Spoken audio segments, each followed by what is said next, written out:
Hi everybody, CJ Brown, the lawn coach here again, and right now we've got a question from a good friend of mine down in Long Island, Steve.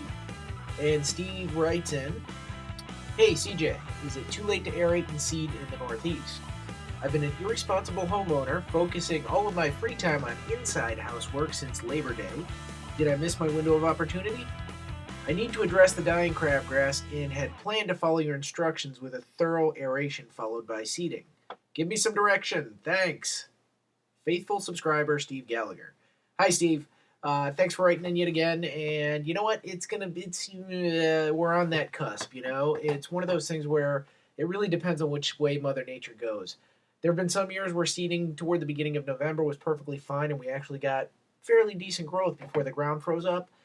But a lot of years, it's just a little bit too cold, and I'm going to suspect that that's what we're dealing with here. So, you've got dying crabgrass and you want to get some grass seed in there. I understand that. You got the right idea.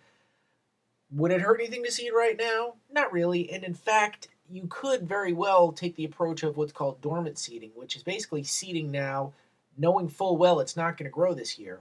However, when things warm up in the spring, the snow melts, the ground's nice and moist, the weather warms up, a lot of that seed will sprout. Kentucky bluegrass is specifically good for this.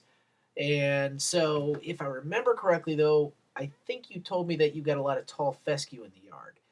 And if that's the case, then tall fescue is not going to work too well that way. It needs things to be a little bit warmer than that. So, my advice, if you're using Kentucky bluegrass, go ahead and seed anyway. Next spring it should grow. You'll be in good shape. If you're using tall fescue, then maybe what you want to do is wait until the spring and use a little perennial ryegrass, which grows very nice and quick. It's not a great long-term lawn in and of itself, but as part of a blend, it's pretty darn good.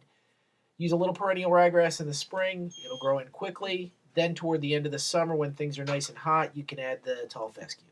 So thanks for writing in again, Steve. Look forward to hearing back.